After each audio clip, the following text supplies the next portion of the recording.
2011년 2월 김경준 씨 스위스은행 계좌에서 140억 원이 이명박 전 대통령 소유로 의심되는 다스로 송금이 됩니다.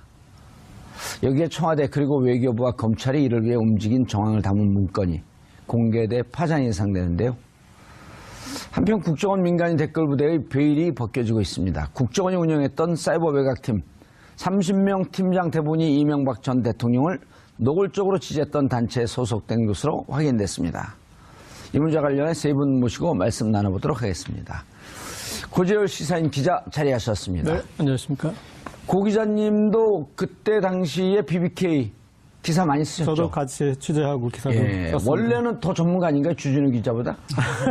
누가 더 전문가예요? 아니, 그 BBK로 고소당한 기자보다 전문가일 수 있겠습니까? 아, 거기 고소당 여기 뭐 최고 전문가 계시잖아요. 예, 초고 탁탁? 아니, 저는 네. 기억력이 안 좋아갖고 지나면 잊어먹어요. 그래서 그 BBK를 했던 대통령이 김영박인지 박근혜인지.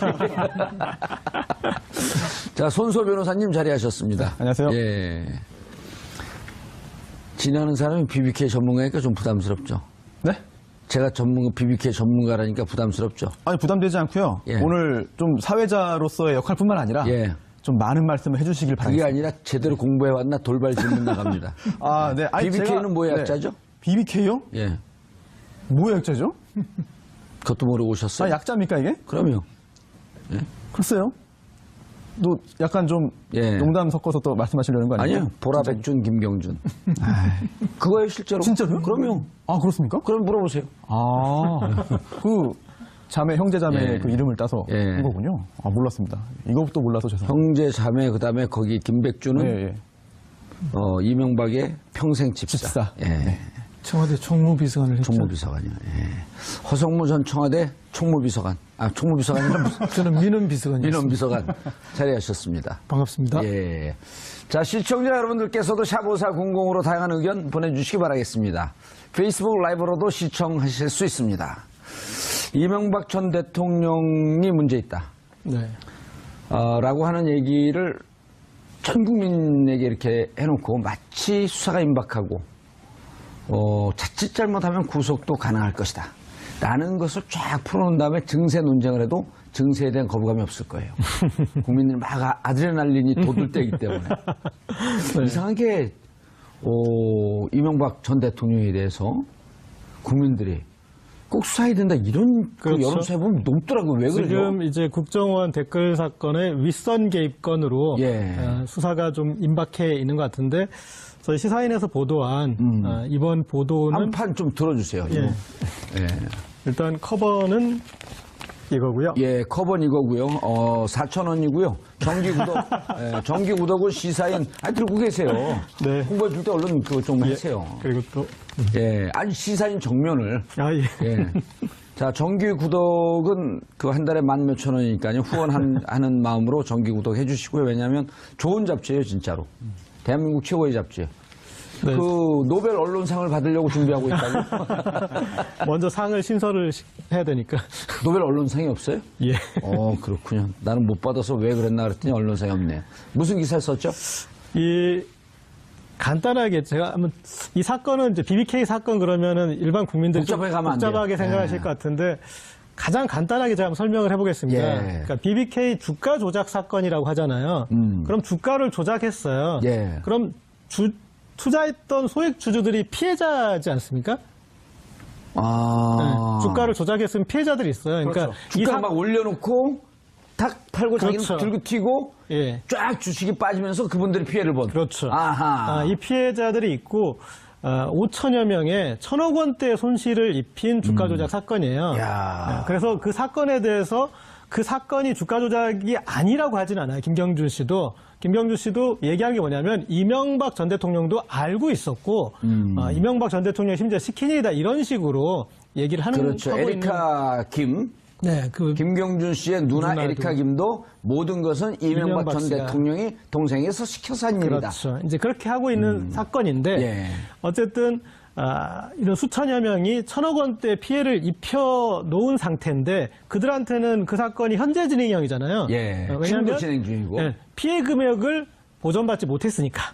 그분들에게는. 그래서 그러면 이제 그분들한테 남은 숙제는 피해 금액을 어떻게 받느냐인데 예. 그 피해액이 두 군데로 지금 나뉘어 있습니다. 김경준 씨의 미국 자산으로 미국 압류가 걸려 있고. 연방법원이 걸어놓은 이제 한 370억 원대의 자산을 동결시켜 놓은 게 있고 예. 그리고 스위스 은행의 180억 원 정도를 예치시켜 놓은 스위스 크레디트 스위스 은행인데 거기에 이제 예치시켜 놓은 돈이 있었는데 네.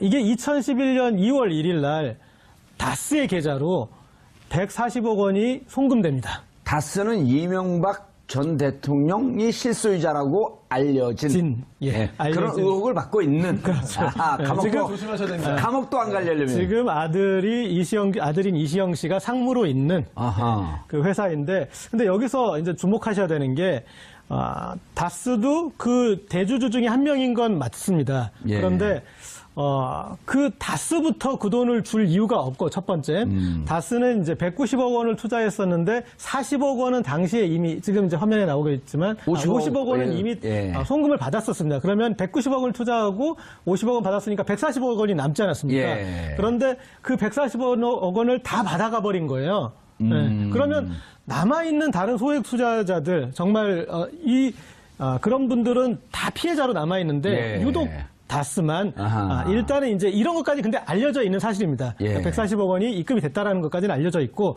저희 시사인에서 이번에 보도한 내용은 그 140억 원이 미국 연방법원도 스위스 법원도 이렇게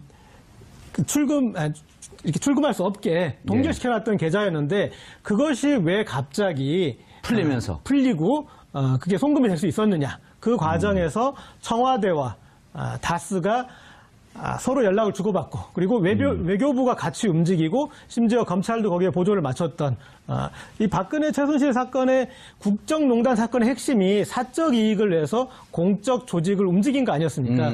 그것이 이명박 정부에서도 다스의 140억을 받는 과정에 가동됐다. 청와대와 외교부 특히 LA 총영사관이 그리고 검찰도 그 부분에 대해서 서류상으로 이런 증거 서류가 있으니 확실합니다라고 규명한 기사입니다. 간단하게. 그래서 이렇게 했을 것이다라고 하면서 증거를 낸 거죠. 자, 손소 변호사님. 네. 헷갈리죠? 오늘 말씀 잘해주셔가지고 상당 부분 헷갈리던 게 정리가 우리 많이 됐습니다. 청취자분들도 헷갈릴 수 있으니 네. 조금 더 보완을 하면요. 네. 5천 명이 김경준에게 우리 손해봤으니 이 주가 조작한 거 손해봤으니 좀 돈을 돌려주십시오 해갖고 미국에 있는 김경준한테 소송을 걸고 소송을 그러니까 미국에 한 400억 가까이 되는 김경준 재산이 있으니까 압류를 걸어놔요. 네네. 당신 처분하면 안 된다 이거. 그렇습니다. 그다음 동시에 스위스 은행에 돈이 있다는데 스위스 은행의 돈은 확인이 된 바가 없으니 여기다는 걸지 못해요. 그래서 미국 법원에서 이제 이게 지금 그 고재열 기자님이 한 것 중에 빠진 건데 미 법원에서 이 소액 투자자들에게 돈을 돌려주시오 하고 판결이 내려졌어요. 그렇죠. 그리고 이명박 전 대통령 그 다스도 우리가 140억 못 돌려받았으니까 돌려주시오 하니까 또 미 법원에서 하지만 거기서는 또 140억은 안 돌려줘도 됩니다. 그렇죠. 이렇게 두 개가 판결이 났는데 5천 명한테는 결국 아무것도 안 돌려주고 돌려주지 말라고 했던 다스에는 140억 원을 돌려주는 거예요. 그렇습니다. 그 부분이 잘 이해가 안 되죠. 예, 그리고 이 140억은 180억 중에 140억인데 이거는 또 미 연방법원에서 동결 명령을 스위스 은행에다 내려놓은 거예요. 네, 그렇습니다. 근데 동결 명령 내렸는데 고 기자님이 말씀하셨듯이 동결 명령 내는 게 어떻게 풀려서 어떻게 넘겨줬지? 하나 더 나가면 넘어간 게 2011년 2월인데 2월에 돈이 넘어가고 난 다음에 그로부터 한 달 가까이 지난 시점에 김경준 씨의 누나 에리카 김이 한국에 들어오면서 인터폴에 수배가 됐었거든요. 근데 한국에 들어와서 두세 건의 검찰의 조사를 받던 게 모두 다 무혐의. 그렇습니다. 이러다 끝나면서 땡 정리. 굉장히 스펙터클하죠. 영화로 만들까요? 우리나라, 미국, 스위스 넘나듭니다. 예. 근데 지금 말씀하신 포인트가 세 가지 같은데 첫 번째가 도대체 소송에서 이긴 다스한테는 김경준 씨가 왜 돈을 돌려주고 소송에서 소액 투자자들한테 줬는데 왜 돈을 안 줬느냐. 굉장히 이상하지 않습니까? 여기에 대해서 김경준 씨가 밝힌 바가 있습니다. 예전에 인터뷰 한번 했죠. 그래서 이명박 대통령 쪽에서 우리 가족들이 살 수 없을 만큼 너무 괴롭혔다. 그래서 돈을 보내줄 수밖에 없었다라는 이야기를 한 바가 있어요. 예. 과연 그게 전부인지 또는 김경준 씨도 아직까지 차마 말하지 못하는 내용이 있는지 그것 좀 궁금하고요. 또한 두 번째가 아니 미국에서 계좌를 다 동결시켰는데 이거를 풀기 위해서는 미국에 있는 판사가 결국 결정을 해야 되는 거거든요. 그런데 여기에 대해서도 지금 들리는 이야기로는 이번 보도에 나온 거죠. 그래서 예. 도대체 이게 어떻게 됐냐. 미국 연방판사가 이거를 마음대로 그냥 해줄 리가 있겠느냐. 해줄만 하니까 했겠지라고들 이해하고 있었는데 알고 보니 설입니다만 아직은 확인되지는 않았습니다만 여기 관련해서 이명박 대통령이 직접 미국과 협상을 했다. 그래서 해결을 했다. 그리고 그 협상을 함에 있어서 활용했던 게 한미 FTA다. 라고 하는 게 시사인 보도에 있습니다. 그 부분 굉장히, 그래요? 굉장히 중요하죠. 그 정도까지 네. 저희가 네. 노골적으로 보도하지는 않았습니다. 그랬나요? 저의 추측과 저의 해석이 좀 담겨 있습니다. 아니, 그 FTA는 없어요. 그렇습니까? 저희는 네. 이제 이렇게 독자분들이 미루어 그렇게 짐작하실 수도 있게 이렇게 하긴 했지만 명시하지는 그런가요? 않았습니다. 명시하진 않았어요. 저의 짐작과 네. 해석이 들어가 있습니다. 네. 그리고 또 에리카 킴 관련해서는 결국은 검찰에서 이게 에리카 킴의 입국 전에 이미 모종의 협상이나 이야기가 되어 있지 않다면 과연 에리카 킴이 입국을 했겠느냐? 또 입국해도 과연 그렇게 약속한 대로 진행이 됐겠느냐? 예. 이거 역시 뭐 단순히 검찰이 공명정대하게 객관적으로 수사를 했다라기보다는 전체적인 큰 그림을 미리 그려놓고 거기에서 일부 역할을 한 게 아니냐라는 의혹을 그동안 받아오고 있는 거죠. 아니, 그리고 허성문 비서관님. 네. 그리고 그때 돈이 넘어간 걸 뒤에 네. 오드리 콜린스 판사거든요. 미국의 판사. 동결 명령을 내린 분이에요. 그분이 돈이 넘어간 걸 알고 노벨 대발합니다. 도대체 이게 어떻게 풀렸으며 왜 돈이 넘어갔는지 이 과정을 수사하라 하면서 검찰에 지시를 합니다. 수사하라. 그래서 우리는 여기서 이거 이제 큰일 났구나. 이제 이게 대형 사고 터졌다. 이거 이제 다 밝혀질 것이다. 하고 있었는데 그로부터 지시하고 6개월이 지난 다음에 검찰에다가 지시를 해요. 지금까지 조사한 내용에 대해서 일절 발설하지 마라. 이게 뭐죠? 우리가 뭐 다 알 수가 없죠. 그 판사가 무슨 그 압력을 받았고 어떤 내용이 140억 중에 뽀줄 한 예. 10억, 14억쯤 받았을까요? 무슨 일이 있었는지 알 수는 없지만 어쨌든 그 연방 판사가 그런 결정을 내린 데는 우리 측의 어쨌든 외교부 예. 그리고 미국과의 어떤 뭐 협상이 있었을 것이다 하는 거에 대한 이야기를 방금 손 변호사가 하셨지 않습니까? 예. 그런데 이제 뭐 실제로 우리가 알 수는 없지만 그렇게 충분히 추측할 만한 그렇지 않고서는 그게 풀릴 수가 없는 내용이니까요. 그런데 이제 김경준 씨가 한 이야기에 의하면은 이 동굴 해제와 관련해서는 5척과 김경준 씨 측 변호사들이 충분히 이야기를 했고 그리고 이걸 풀어서 돈을 입금해주면 나를 풀어준다고 약속을 했다. 그런데 돈이 입금되고 났는데 풀어주지 않았다. 그래서 약속을 위반했다라고 이렇게 이야기를 하는 거죠. 그러니까 어쨌든 5척은 물론 청와대와 긴밀하게 협의를 하고 끊임없이 회의 자료를 팩스로 주고받고 그렇게 한 거 아닙니까? 예. 하고 김경준 씨 측 변호사하고도 협의가 됐고 그러면서 우리 외교부나 검찰, LA 총영사 이렇게 해서 미국 측이나 이렇게 끊임없이 주고받으면서 이야기가 진행됐다는 것까지는 지금 드러나 있는 거 아닙니까? 예. 그런데 그것이 어떻게 작용됐는지는 방금 손 변호사가 이야기했던 것처럼 그렇게 추측으로서 이야기되는 뿐이지 뭐 정확하게 그 매듭고리를 다 이야기하지는 지금 못하고 있습니다. 지금 이제 두 가지 정도는 아직 모호한 상태입니다. 사실은 이 기사 이후에도 첫 번째는 김경준은 왜 그렇게 진행을 이렇게 어쨌든 당 김경준과 그 에리카 김 쪽은 동의를 해줬으니까 진행이 된 거잖아요. 예. 네, 그쪽의 변호인을 통해서 동의를 해줬겠지만 그렇다면 그들이 얻은 반대급은 무엇인 것인가? 가족을 안 괴롭힌 것인가? 아니면 빨리 이제 알겠습니다. 예. 직접 기사를 쓴 주진우 기자에게 한번 전화 연결해 보시죠. 주진우 기자님, 안녕하십니까. 좀 공손하게 인사 좀 하세요. 안녕하십니까 이렇게 하지 말고요. 다시 해보세요. 예, 지금 어디세요? 안녕하십니까. 네. 저는 저기 급한 출장이 있어서 공항 가는 길에 있어요. 이명박 전 대통령의 무슨 증거를 또 찾으러 간다고요? 네, 그렇습니다. 찾아보겠습니다. 뭔가 있는 것 같은데 목소리를 들어보니까 평상시 답지 않게 더 거만하네요. 아니요. 공손하게 받고 있습니다. 아, 그래요? 그런데 우리가 지금 이 말씀을 나누고 있었는데 김경준 씨는 기사에 따르면은 140억을 너무 가족을 괴롭혀서 돈을 돌려줬다. 돌려줄 이유가 없는데 괴롭히면 돈을 줍니까? 제가 주진우 기자를 막 괴롭히면 집 팔아갖고 저 돈 줍니까?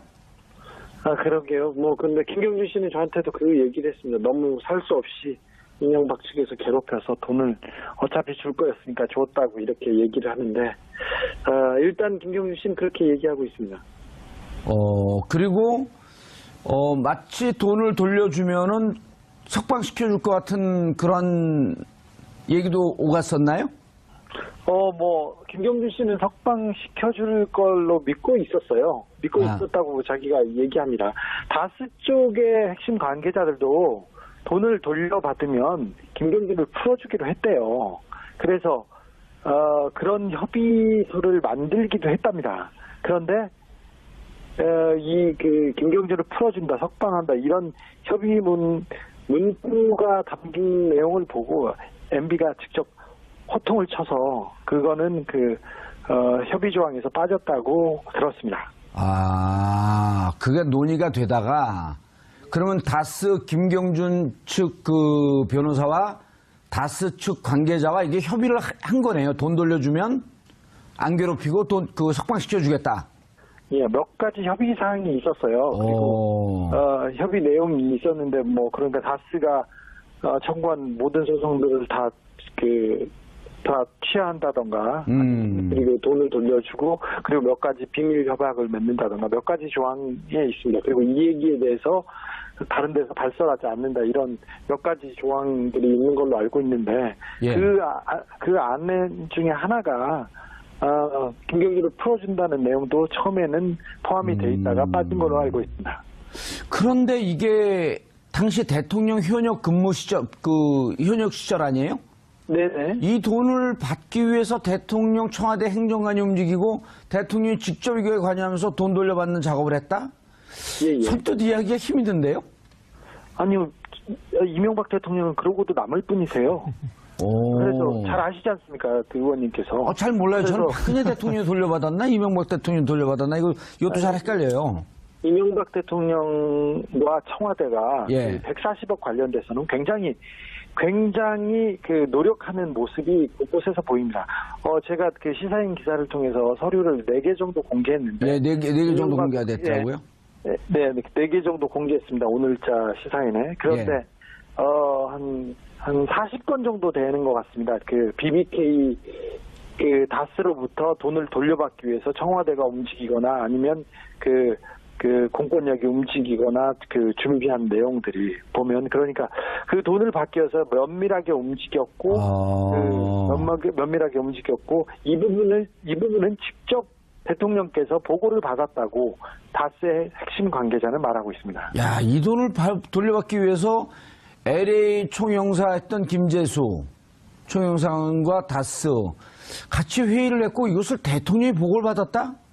네. 이건 법적 관계 이런 걸 떠나고 그렇게 하려고 대통령이 됐나요? 대통령이 할 일은 아닌 것 같은데요?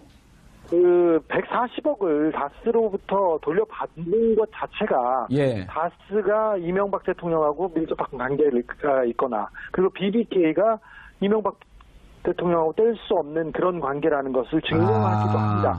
그래서 그런데도 불구하고 그런 오해와 억측을 살 것이 뻔한데 왜 이명박 대통령은 아니라고 주장하고 있으니까.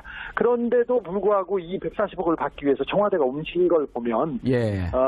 다스와 BBK가 이명박의 차명 소유가 아니라 이명박과 밀접한 관계가 있다는 것을 방증하는 증거라고 할 수 있죠. 그게 한간에 떠들고 있고 의혹을 받고 있는 이명박 대통령이 실질적 소유자일 것이다. 네. 이런 추정을 가능하게 할 수 있다 이런 말씀이신 거죠? 그렇게 확신하고 있습니다. 그리고 이상한 게 우리도 여기서 지금 말씀을 나눴지만 미 법원에서 다스에게 돈을 돌려줄 필요가 없다. 그런데 이제 옵셔널 벤처스, 그러니까 피해자들이 있는 한 5천 명이 집단 소송을 내고 있는 곳에는 약 한 300억 이상의 돈을 돌려줘라. 이렇게 판결이 나는데 거긴 안 돌려주고. 네. 여기 140억은 돌려줬는데 이제 문제는 또 뭐냐면 스위스 은행의 은행 계좌를 동결을 시켜버렸거든요. 스위스은행 계좌가 동결돼 있었죠. 그 당시 처음에는 미국 은행에 예. 미국 연방정부가 그 동결시켰는데 바로 김경준 씨 측 주장에 의하면 바로 미국 법원의 동결은 풀렸다고 합니다. 하지만 스위스은행의 동결은 풀리지 않은 상태였지 않습니까? 예. 그래서 그 동결이 계속되고 있었는데 그 동결을 해제하기 위해서 청와대하고 그 이명박 측근들이 굉장히 열심히 움직였죠. 예. 그런데 그때 당시에도 제가 그 옵셔널 벤처스 그 대리인 변호사와 통화를 하고 변호사가 직접 콜린스 판사를 만났는데 이거 동결된 거 풀었습니까? 그러니까 콜린스 판사가 그때 당시 직접 이렇게 대답을 했거든요. 아니 이게 풀릴 리가 없습니다. 내가 이게 동결 명령을 했는데 어떻게 풀립니까? 그럼 미국에서도 쉽사리 안 풀렸었단 말이에요. 처음에는. 네. 그런데 그것이 어떻게 풀렸으며 또 스위스가 이중으로 묶여 있었던 거 아니에요, 돈이. 네, 그렇습니다. 근데 어떻게 이중에 자물쇠가 그렇게 동시에 풀릴 수가 있을까? 이거는 신의 영역인가? 네네, 이명박, 김경준 씨가 감옥에 있었고요. 예. 김경준 씨 변호사들이 아무리 열심히 움직인다고 하더라도 그 돈이 범죄 수익이라고 거의 규정되어 있었기 때문에 그걸 푸는 건, 동결을 해제하는 거는 쉽지 않았으리라고 봅니다. 미국에서는 쉽게 풀렸다고 얘기하지만 스위스는 끝까지 풀어주지 않은 상태였고요. 예. 그리고 미국 콜린스 판사도 전혀 모르고 있었고, 동결을 지시한 상태였고, 그랬죠. 그런데, 네. 그래서 그 부분을 풀기 위해서 그 청와대와 외교부가 긴밀하게 움직였던 것으로 보입니다. 그런 문서들도 김재수 LA 총영사가 스위스 동결된 자금에 대해서 그걸 어떻게 풀 것인지 계속 회의하고 그거에 대한 강구 대책이 나온 게 그 곳곳에서 보입니다. 예. 지금 이번에 노출된 거에는 그렇게 동결된 돈을 풀었던 그 증거 자료, 이건 지금 이번에는 안 나왔죠? 아니요, 풀기 위한 노력들은 그 곳곳에서 보입니다. 예, 풀기 위한 노력. 남아있습니다. 예. 그럼 이것을 미국과 한국과 미국 외교적 관계 혹은 청와대가 움직여서 풀었을 것으로 추정이 되는데 그 근거가 이제 좀 명확하게 나와야 될 거 아닐까요? 네, 그 근거를 뒷받칠 만한 자료들이 예. 나와 있습니다. 이번호 시사인에 제가 몇 가지 공개했습니다. 아, 그럼 지금 뭐 추가적으로 무슨 자료를 찾으러 다니시나요? 지금 다른 계좌 때문에 지금 가고 있습니다. 아, 계좌 때문에요? 네. 예, 알겠습니다. 언제 돌아오시죠? 금방 돌아옵니다. 주중에 들어오려고 생각하고. 예, 주중에 들어오시는데 안전 조심하시고요. 감사합니다. 세계 곳곳에 IS 테러가 빈발하고 있습니다. 사람 같아요. 예, 알겠습니다. 주진우 기자님 감사합니다. 감사합니다. 예. IS 테러 때문에 좀 걱정이 되긴 하네요. 그렇죠? IS 테러 대상은 아니죠, 주진우 기자. 네, IS 테러 대상이 된다면 이명박 장로님이 더 위험하지 않을까 싶습니다. 그래요? IS의 그 아이가 이명박 아이는 아니죠? 예. 야, 참 신기한 일이네요. 저게 신의 영역인데 이 정도면. 네, 그렇죠.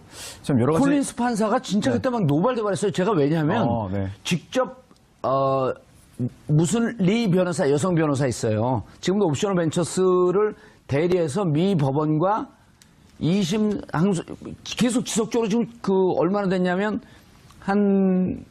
그때 2007년 이후에 지금 10년 됐거든요. 10년 동안 네. 계속 재판하고 있어요. 네. 근데 미국 재판이 우리나라처럼 속전속결로 빨리 끝나는 게 아니더라고. 또 이게 민사니까. 그렇습니다. 네. 근데 레리리 변호사, 이름을 얘기해버렸네. 모르겠죠, 사람들이 잘. 그 변호사가 갖고 또 미국 국적자니까 괜찮습니다. 콜린스 판사를 만났어요. 말도 안 되는 얘기다. 이게 어떻게 풀리냐? 내가 안 풀었는데. 그리고 나서 노발대발하고 조사를 지시하고 있다가 6개월 있다가 조사한 내용을 시한까지 줬거든. 6개월 안에 밝혀라. 근데 조사 내용을 공개하지 마라. 사실 이게 처음부터 끝까지 잘 납득 안 되는 내용들이 워낙에 많습니다. 그래서 이게 상식적으로 이해하려고 시도를 하면은 사실 그 벽에 부딪힐 수밖에 없는 것 예. 같아요. 그렇다면은 우리의 일반적인 상식 또는 법조계에서 통용되고 있는 그런 지식과 과거 사례 등등을 뛰어넘는 무언가가 있는데 과연 그게 무엇이냐라고 하는 게 시간이 한참 지났는데도 아직까지 확실하게 드러나고 있지 않은 게 안타까운 점입니다. 궁금한 게 만약 140억 개인의 돈이거든요. 네. 그래서 또 자기하고 관계가 없고 자기 형과 네. 처남의 소유라고 주장을 했던 다스. 네. 지금은 자기 아들이 상무로 가 있지만 그렇습니다. 여전히 그 현재 이상은 네. 자기 형의 소유로 되어 있죠. 그 형과 그런데 만약 대통령의 권한을 이용해서 네. 140억을 돌려받는데 대통령직을 사용했다고 한다면 네. 이거 어떻게 되는 거죠? 이거 직권남용이죠.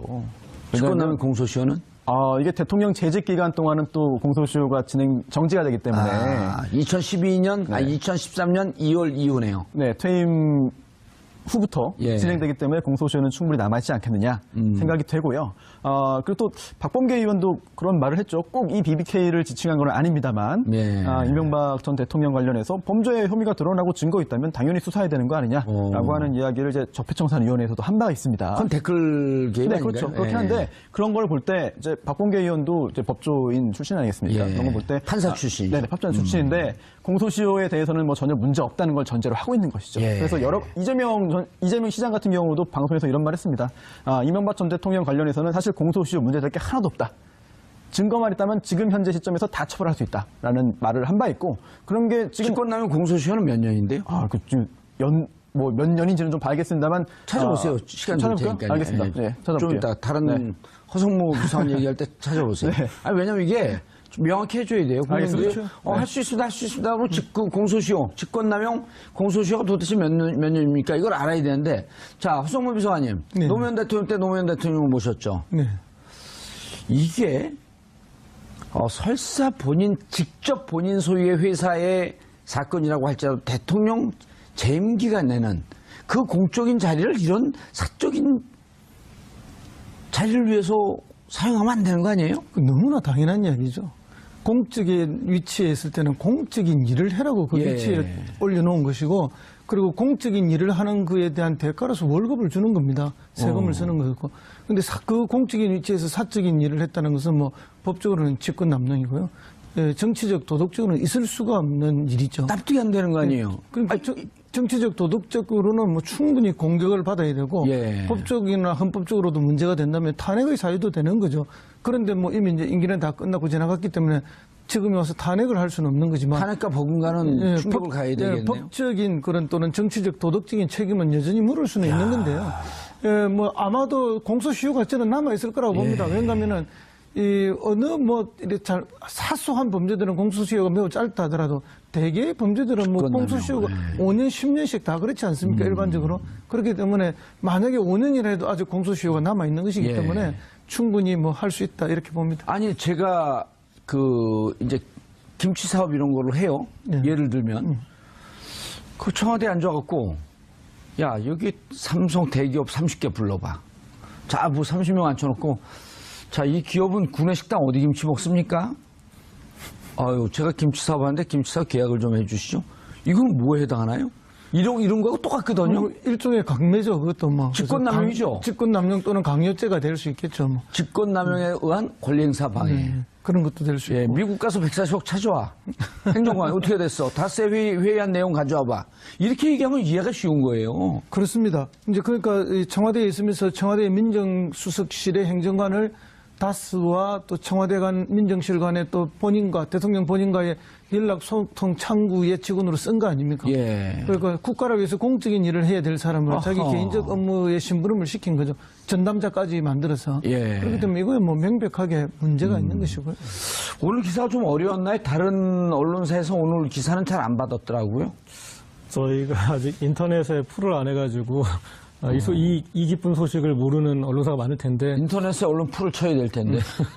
오늘 좀 이게 방송 듣고 예. 시사인 이렇게 읽어보시면 이 상황의 심각성을 아실 거고, 그러니까 그 직권남용의 증거들로 그 사람들이에요, 사람 자체가. 그러니까 예. 청와대에 왜 미국 변호사 출신의 그 사람을 앉혀서 다스와의 연락책으로 행정관. 예, 그 예. 행정관을 삼았느냐. 그리고 그 행정관이 김재수 LA 총영사의 사실은 이제 부하종이나 마찬가지 그런 사람이었잖아요. 그렇죠. 그런데 김재수 총영사도 사실은 총영사로 앉힌 것 자체가 문제가 됐어요. 미국 영주권자였어요. 그러니까 우리 법에 영주권자를 총영사로 앉힐 수가 없어서 일단은 그 영주권을 포기하고 그다음에 이제 총영사가 됐는데 그분이 하신 일이 우리가 총영사라는 역할은 교민들의 이해를 지켜달라는 그런 총영사잖아요. 예. 근데 대통령을 위해 일하고 이분은 다스랑 계속 회의를 했어요. 그래서 그 다스 쪽에서 계속 또 청와대 이 암흑의 행정관을 통해서 보고를 하면서 그 체계를 갖춰가지고 국가 조직 중에 청와대 이 비서관 수석실에 있는 행정관과 그리고 총영사가 대통령의 이해를 그것도 법적으로 보장받지 못한 이익을 지키기 위해서 움직였던 것들이 여러 서류로 이번에 주진우 기자가 아까 착각해가지고 문건 4개라고 그랬는데 5개거든요. 5개를 통해서 그걸 저희가 이제 증명한 거고요.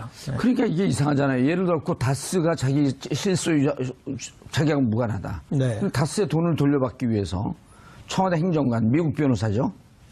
그 다음에 LA 총영사. LA 총영사도 그때 우리가 무슨 비판을 했냐면 LA 총영사 그러니까 LA 총영사 김재수, BBK 관련된 김재수를 LA 총영사로 앉힐 때 저것은 미국에서 지금 재판이 진행되고 있는 다스. 네. 이런 등등의 실제 재판. 소송을 진행하고 있던 변호사였죠. 그렇죠. 소송 대리인으로 김경준 쓰기 위해서 씨와. LA 총영사로 바꾸는 거다. 네. 그게 사실로 드러난 거네요. 그렇죠. 예. 그리고 그 어허. 뒤에 이제 좀 전문 용어로 땡처리를 이분이 하신 거죠. 예. 그러니까요. 그 이제 자기가 개인적으로 뭐 다스에서 그 변호인 비용을 지불해야 되지 않습니까? 예. 근데 총영사로 임명하고 그 밑에 있는 새끼 변호사를 청와대 민정실의 행정관으로 이러면 국고로 소송 비용을 대신 주는 거나 마찬가지 아닙니까? 그러니까 굉장히 그 이명박 부도덕한 대통령의 사업 수완이 뛰어난 사람이죠. 그렇게 하면 사람들이 칭찬하는 줄 알아요. 자기가 지불해야 될 당연한 또는 자기가 아니라도 다스가 지불해야 될 당연한 비용을 예. 이렇게 공적 자리에 임명을 해서 국가의 세금으로 월급 주가면서 자기 개인 일을 하게 만드는 거니까 예. 사실은 국민 입장에서 보면 천인공노할 알겠습니다. 짓을 한 거 아닙니까? 이게 형법상의 직권남용으로 볼 가능성이 충분히 있어 보이는데요. 예. 지금 오늘 논의하는 바대로 만약 그렇다고 한다면 공소시효는 문제가 되지 않는 게 이게 법정형이 권리남용 형법 123조 권리남용의 법정형이 5년 이하의 징역 또는 1,000만 원 이하 벌금이거든요. 그러면 그 공소시효가 5년이네요. 아니요, 그렇진 않고요. 5년 미만의 경우엔 그렇게 되는데 이제 징역 법정형이 5년 이하의 징역이니까 이제 5년 장기 10년 미만의 징역에 해당합니다. 법정형이 거기에 예. 해당되는 범죄이기 때문에 공소시효가 7년입니다. 네, 그렇다면 뭐 충분히 시간은 많이 남아 있다고 볼 수 있겠죠. 4년, 3년. 시간이 빨리 흘러가길 기다리는 사람이 있겠네요. 자, 고재열 기자님. 아우, 지금 첩첩산중이에요. 이제 또 댓글 부대 그 팀이 30개가 있는데 그분들이 다 이명박 팬클럽? 내지는 각종 보수 우익단체 예. 멤버들이었고, 뭐 국정원 전직 직원들도 포함되어 있고요. 예. 그러니까 이 사건하고 이제 다 연결될 것 같습니다. 대통령 제 생각에는 이명박 대통령이 좀 기다리시다가 한꺼번에 같이 다 조사를 받으셔도 될 것 같은데. 기쁘다 그분 가셨네. 이제 그런 노래를 좀 불러야 될 텐데 우리가. 기쁘다 그분 가셨네. 네. 상당히 무상급식 이제 파들이. 이명박 대통령 조사까지 임박해 있는 것 같습니다. 이번 이제 댓글 사건의 경우도. 또 그때 당시에 댓글 수사했던 검찰의 전설의 칼잡이들이 다 모인 거 아니에요? 네. 그리고 사실은 이제 이명박 대통령 댓글 사건에 이제 이명박 그 팬클럽 조직이 연루돼 있다라는 거는 2007년 대선과 뭐 새누리당 그 당시에 한나라당 경선까지도 올라갈 수 있어요. 그러니까 거기서부터 했던 이제 연원이 깊은 멤버들이 등장할 것이고, 그리고 뭐 일전에 이제 댓글 사건 전에 있었던 뭐 아고라에 대한 압력이나 기존의 뭐 블로그판이나 이런 것들을 전부 사이버 공간을 왜곡했던 것까지 다 시계열 분석이 가능해질 것 같습니다. 알겠습니다. 어떻게 될까요? 댓글에 대해서 MB에게 칼끝이 가고 있나요? 재수사하겠다라고 하는 입장을 밝혔죠? 네, 그렇습니다. 이게 원세훈 전 국정원장 재판이 이제 거의 마무리 단계에 있는데요. 예. 파기환송심 선고가 이제 30일로 예정되어 있습니다. 그 변론 제기 신청 안 하기로 했나요? 현재까지는 변론 제기 신청하지 않는 방향으로 결정을 내린 것으로 보입니다. 물론 전격적으로 할 수 있겠습니다만 지난주 말까지 결정을 하겠다는데 하지 않았으면 안 하겠다는 거죠. 소식이 없는 것 같고 특히 이게 국정원 댓글 관련해서 이제 변론 제기 신청하는 게 마땅하지 않겠느냐라고 하는 여론이 처음에는 많이 있었습니다. 예. 그런데 검찰은 약간 다르게 보는 것 같은 게요. 이번에 새롭게 드러난 그 국정원 사이버 외곽팀 관련된 그런 민간 단체들의 활동 관련된 것이 완전히 새로운 그런 범죄 사실을 보여준 건 아닌 것 같다. 그동안 검찰이 공소장에 기재했고 그리고 증거를 제출했던 것의 연장선상이다라고 보는 것 같습니다. 그래서 변론 재개 신청을 해서 다시 그걸 다 증거로 제출하고 시간을 더 끄는 것보다는 이번에 새로이 드러난 그런 그 관련자들에 대해서 수사를 빨리 진행하는 것이 더 타당하다라는 판단을 내린 것 같은데요. 예. 이거는 검찰이 좀 자신감이 있지 않고서는 할 수 없는 것 같아요. 왜냐하면은 이번에 파기환송심에서 국정원법 위반뿐만 아니라 공직선거법까지 다 유죄 판결이 선고되지 않는다면 사실 비난을 피해갈 수가 없거든요. 그렇다면은 이미 지금까지 파기환송심 진행된 걸 보아하니 예. 충분히 전부 다 유죄 판결 선고될 수 있다는 자신감을 보여주는 것이 아닌가라고 좀 판단이 되고요. 만약 그에 따른 결과가 그에 부합하는 결과가 나오지 않는다고 한다면은 뭐 책임 소재의 이야기도 나올 수 있을 것 같습니다. 선고 공판이 며칠이죠? 30일로 알고 있습니다. 30일이면은 수요일인가요? 요일은 제가 잘 모르겠네요.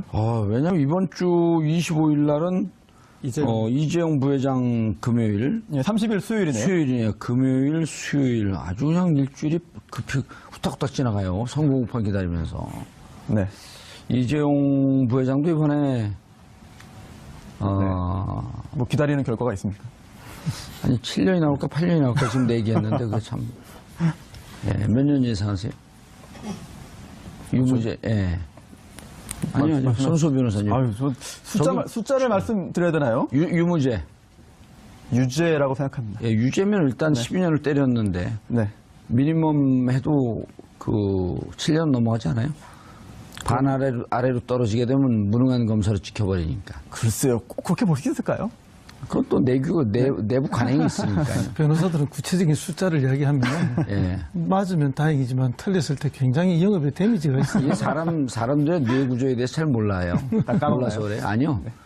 맞히는 거에 충격이 큰 거죠. 틀리는 건 별로 충격이 안 커요. 그렇죠. 아예 제가 판사도 아닌데요. 그럼요. 7년, 8년. 6년 하겠습니다. 6년이요. 기타로 써놓네. 우리 허성무 비서관님. 저도 몇 년을 맞춰야 됩니다. 예. 저야 뭐 정확하게 법률적인 그 전문가가 아니라서 알 수는 없지만 유죄는 분명하다. 만약에 이걸 알겠습니다. 유죄로 하지 않는다면 얼마나 많은 유사한 앞으로의 그 범죄를 뭐죠? 그래서 도대체 이게 어떻게 됐냐. 미국 연방판사가 이거를 마음대로 그냥 해줄 리가 있겠느냐. 해줄만 한 애가 했겠지라고들 이해하고 있었는데 알고 보니 설입니다만 아직은 확인되진 않았습니다만 여기 관련해서 이명박 대통령이 직접 미국과 협상을 했다. 그래서 해결을 했다. 그리고 그 협상을 함에 있어서 활용했던 게 한미 FTA다. 라고 하는 게 시사인 보도에 있습니다. 그 부분 굉장히, 그래요? 굉장히 중요하죠. 그 정도까지 네. 저희가 네. 노골적으로 보도하진 않았습니다. 그랬나요? 네. 저의 추측과 저의 해석이 좀 담겨 있습니다. 아니, 그 FTA는 없어요. 그렇습니까? 저희는 네. 이렇게 독자분들이 미루어 그렇게 짐작하실 수도 있게 이렇게 하긴 했지만 명시하진 그런가요? 않았습니다. 명시하진 않았어요. 저의 짐작과 네. 해석이 들어가 있습니다. 네. 그리고 또 에리카 킴 관련해서는 결국은 검찰에서 이게 에리카 킴의 입국 전에 이미 모종의 협상이나 이야기가 되어 있지 않다면 과연 에리카 킴이 입국을 했겠느냐.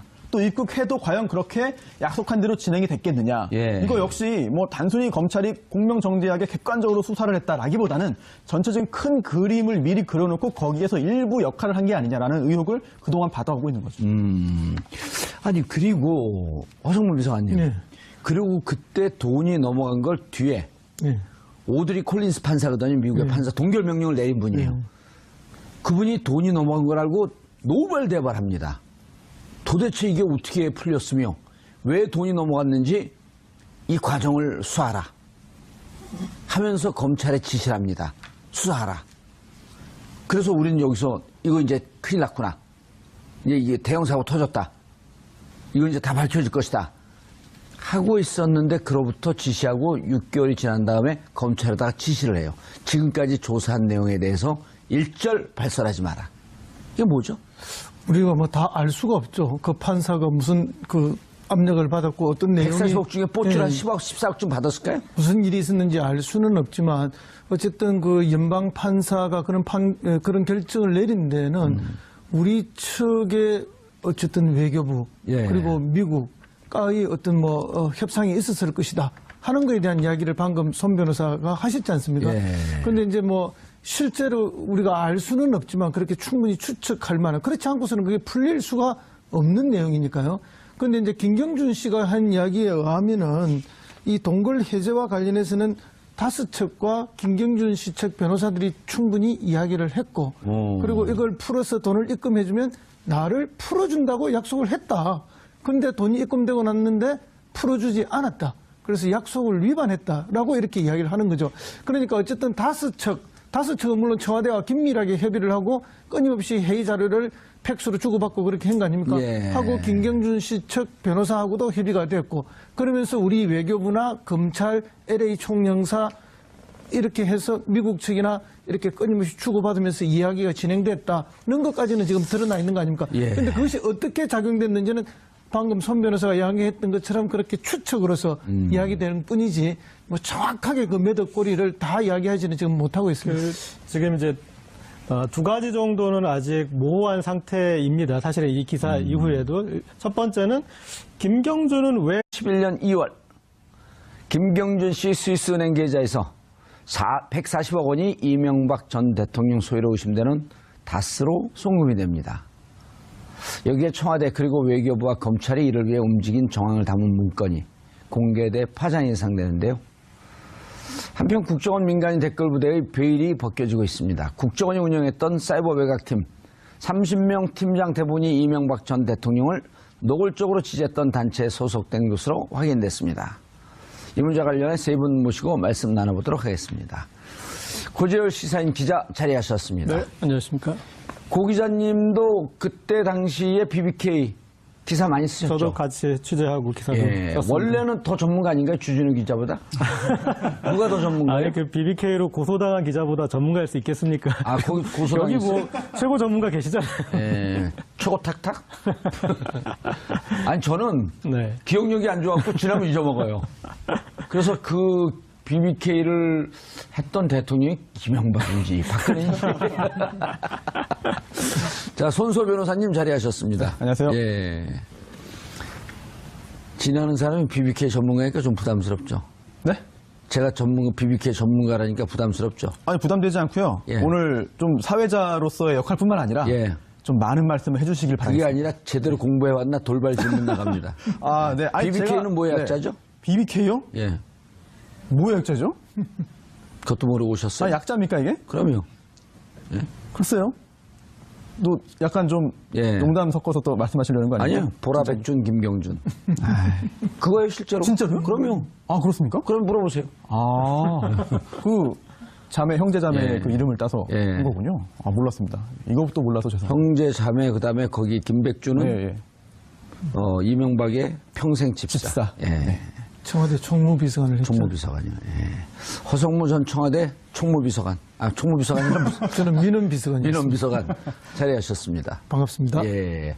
자, 시청자 여러분들께서도 샵5400으로 다양한 의견 보내주시기 바라겠습니다.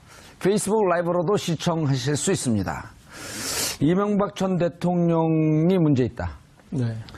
라고 하는 얘기를 전 국민에게 이렇게 해놓고 마치 수사가 임박하고 자칫 잘못하면 구속도 가능할 것이다. 라는 것을 쫙 풀어놓은 다음에 증세 논쟁을 해도 증세에 대한 거부감이 없을 거예요. 국민들이 막 아드레날린이 돋을 때이기 때문에.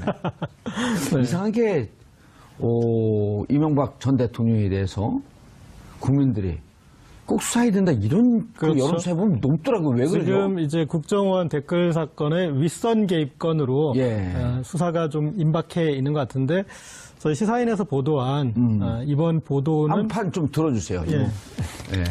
일단 커버는 이거고요. 예, 커버는 이거고요. 4,000원이고요. 정기구독, 정기 구독은 시사인, 들고 계세요.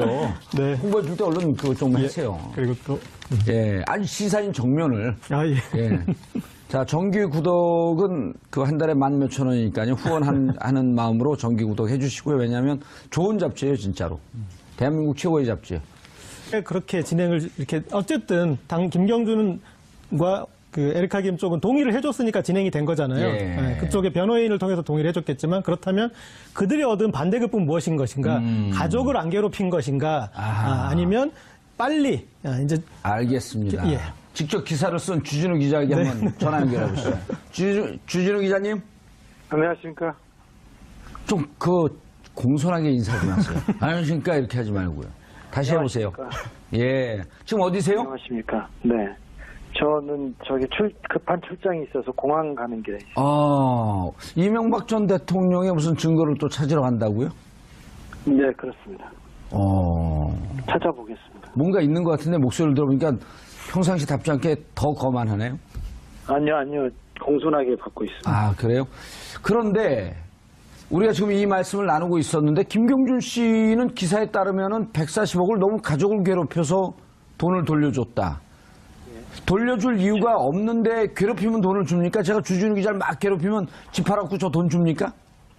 그러게요. 근데 김경준 씨는 저한테도 그 얘기를 했습니다. 너무 살 수 없이 이명박 측에서 괴롭혀서 돈을 어차피 줄 거였으니까 줬다고 이렇게 얘기를 하는데, 일단 김경준 씨는 그렇게 얘기하고 있습니다.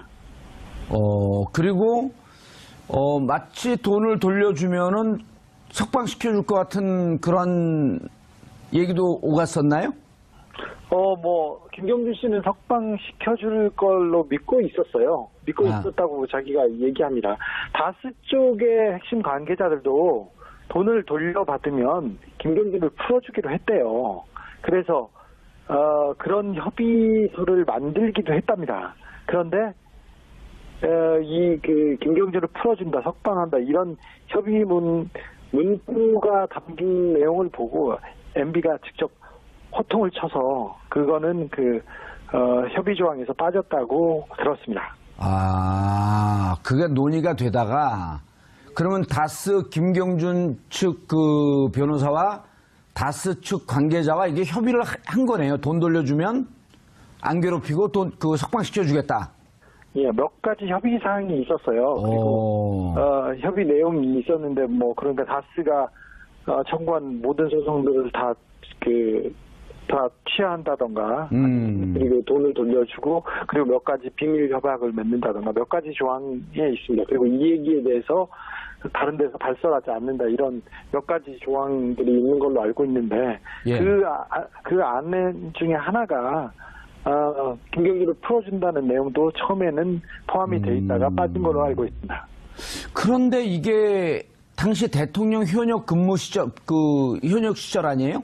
네네. 이 돈을 받기 위해서 대통령 청와대 행정관이 움직이고 대통령이 직접 이거에 관여하면서 돈 돌려받는 작업을 했다? 예. 선뜻 이야기가 힘이 든데요? 아니요, 이명박 대통령은 그러고도 남을 뿐이세요. 그래서 잘 아시지 않습니까, 그 의원님께서. 잘 몰라요. 저는 박근혜 대통령이 돌려받았나 이명박 대통령이 돌려받았나 이것도 잘 헷갈려요. 이명박 대통령과 청와대가 노벨 언론상을 받으려고 준비하고 있다고. 먼저 상을 신설을 해야 되니까. 노벨 언론상이 없어요? 예. 그렇군요. 나는 못 받아서 왜 그랬나 그랬더니 언론상이 없네. 무슨 기사를 썼죠? 간단하게 제가 한번 이 사건은 이제 BBK 사건 그러면은 일반 국민들이 복잡하게 생각하실 것 같은데 가장 간단하게 제가 한번 설명을 해보겠습니다. 그러니까 BBK 주가 조작 사건이라고 하잖아요. 그럼 주가를 조작했어요. 그럼 투자했던 소액 주주들이 피해자지 않습니까? 주가를 조작했으면 피해자들이 있어요. 그러니까 주가 막 올려놓고 탁 팔고 자기는 들고 튀고 쫙 주식이 빠지면서 그분들이 피해를 본. 그렇죠. 이 피해자들이 있고 5천여 명의 1,000억 원대 손실을 입힌 주가 조작 사건이에요.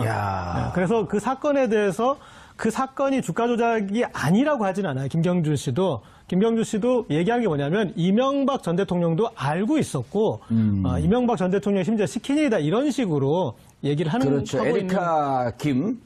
김경준 씨의 누나 에리카 김도 모든 것은 이명박 전 대통령이 동생에서 시켜서 한 일이다. 그렇죠. 이제 그렇게 하고 있는 사건인데 어쨌든 이런 수천여 명이 1,000억 원대 피해를 입혀 놓은 상태인데 그들한테는 그 사건이 현재 진행형이잖아요. 지금도 진행 중이고. 피해 금액을 보전받지 못했으니까 그분들에게는. 그래서 그러면 이제 그분들한테 남은 숙제는 피해 금액을 어떻게 받느냐인데 예. 그 피해액이 두 군데로 지금 나뉘어 있습니다. 김경준 씨의 미국 자산으로 미국 압류가 걸려 있고. 연방법원이 걸어놓은 이제 한 370억 원대의 자산을 동결시켜 놓은 게 있고 예. 그리고 스위스 은행의 180억 원 정도를 예치시켜 놓은 스위스 크레디트 스위스 은행인데 거기에 이제 예치시켜 놓은 돈이 있었는데 네. 이게 2011년 2월 1일 날 다스의 계좌로 140억 원이 송금됩니다. 다스는 이명박 전 대통령이 실소유자라고 알려진 그런 알려진. 의혹을 받고 있는. 그렇죠. 감옥도 조심하셔야 됩니다. 감옥도 안 가려면. 지금 아들인 이시영 씨가 상무로 있는 아하. 그 회사인데, 근데 여기서 이제 주목하셔야 되는 게, 다스도 그 대주주 중에 한 명인 건 맞습니다. 예. 그런데, 그 다스부터 그 돈을 줄 이유가 없고, 첫 번째. 다스는 이제 190억 원을 투자했었는데, 40억 원은 당시에 이미, 지금 이제 화면에 나오겠지만, 50억 원은 예. 이미 예. 송금을 받았었습니다. 그러면 190억 원을 투자하고 50억 원 받았으니까 140억 원이 남지 않았습니까? 예. 그런데 그 140억 원을 다 받아가 버린 거예요. 네. 그러면 남아있는 다른 소액 투자자들, 정말, 그런 분들은 다 피해자로 남아있는데, 예. 유독 다스만, 아하. 일단은 이제 이런 것까지 근데 알려져 있는 사실입니다. 예. 140억 원이 입금이 됐다라는 것까지는 알려져 있고, 저희 시사인에서 이번에 보도한 내용은 그 140억 원이 미국 연방법원도, 스위스 법원도, 이렇게 출금할 수 없게 동결시켜놨던 계좌였는데 그것이 왜 갑자기 풀리면서. 풀리고 그게 송금이 될 수 있었느냐. 그 과정에서 청와대와 다스가 서로 연락을 주고받고 그리고 외교부가 같이 움직이고 심지어 검찰도 거기에 보조를 맞췄던 이 박근혜 최순실 사건의 국정농단 사건의 핵심이 사적 이익을 내서 공적 조직을 움직인 거 아니었습니까? 그것이 이명박 정부에서도 다스의 140억을 받는 과정에 가동됐다. 청와대와 외교부 특히 LA 총영사관이 그리고 검찰도 그 부분에 대해서 서류상으로 이런 증거 서류가 있으니 확실합니다라고 규명한 기사입니다. 간단하게. 그래서 이렇게 했을 것이다라고 하면서 증거를 낸 거죠. 자, 손소 변호사님. 네. 헷갈리죠? 오늘 말씀 잘해주셔가지고 예. 상당 부분 헷갈리던 게 우리 정리가 많이 청취자분들도 됐습니다. 헷갈릴 수 있으니 네. 조금 더 보완을 하면요. 네. 5천 명이 김경준에게 우리 손해봤으니 이 주가 조작한 거 손해봤으니 좀 돈을 돌려주십시오 해갖고 미국에 있는 김경준한테 소송을 걸고 네. 소송을 그러니까 미국에 한 400억 가까이 되는 김경준 재산이 있으니까 압류를 걸어놔요. 네네. 당신 처분 하면 안 된다 이거. 그렇습니다. 그다음 동시에 스위스 은행에 돈이 있다는데 스위스 은행의 돈은 확인이 된 바가 없으니 네. 여기다는 걸지 못해요. 네. 그래서 미국 법원에서 이제 이게 지금 그 고재열 기자님이 한 것 중에 빠진 건데 미 법원에서 이 소액 투자자들에게 돈을 돌려주시오 하고 판결이 내려졌어요. 그렇죠. 그리고 이명박 전 대통령 그 다스도 네. 우리가 140억 못 돌려받았으니까 돌려주시오 하니까 또 미 법원에서 하지만 거기서는 또 140억은 안 돌려줘도 됩니다. 그렇죠. 이렇게 두 개가 판결이 났는데 5천 명한테는 결국 아무것도 안 돌려주고 네. 돌려주지 말라고 했던 다스에는 네. 140억 원을 돌려주는 거예요. 그렇습니다. 그 부분이 잘 이해가 안 되죠. 예, 그리고 이 140억은 180억 중에 140억인데 이거는 또 미 연방법원에서 동결 명령을 스위스 은행에다 내려놓은 거예요. 네. 그렇습니다. 근데 동결 명령 내렸는데 네. 고 기자님이 말씀하셨듯이 동결 명령 내는 게 어떻게 풀려서 어떻게 네. 넘겨줬지? 하나 더 나가면 네. 넘어간 게 2011년 2월인데 2월에 돈이 넘어가고 난 다음에 그로부터 한 달 가까이 지난 시점에 김경준 씨의 누나 에리카 김이 한국에 들어오면서 인터폴에 수배가 됐었거든요. 네. 근데 한국에 들어와서 두세 건의 검찰의 조사를 받은 게 모두 다 무혐의. 그렇습니다. 이러다 끝나면서 땡 네. 정리. 굉장히 스펙터클하죠. 영화로 만들까요? 우리나라, 미국, 스위스 넘나듭니다. 예. 근데 지금 말씀하신 포인트가 세 가지 같은데 첫 번째가 도대체 소송에서 이긴 다스한테는 김경준 씨가 왜 돈을 돌려주고 소송에서 소액 투자자들한테 줬는데 왜 돈을 안 줬느냐. 굉장히 이상하지 않습니까? 예. 여기에 대해서 김경준 씨가 밝힌 바가 있습니다. 예전에 인터뷰 한번 했죠. 예. 그래서 이명박 대통령 쪽에서 우리 가족들이 살 수 없을 만큼 너무 괴롭혔다. 그래서 돈을 보내줄 수밖에 없었다라는 이야기를 한 바가 있어요. 예. 과연 그게 전부인지 또는 김경준 씨도 아직까지 차마 말하지 못하는 내용이 있는지 그거 좀 궁금하고요. 또한 두 번째가 아니 미국에서 계좌를 다 동결시켰는데 이거를 풀기 위해서는 미국에 있는 판사가 결국 결정을 해야 되는 거거든요. 그런데 여기에 대해서도 지금 들리는 이야기로는 이번 보도에 나온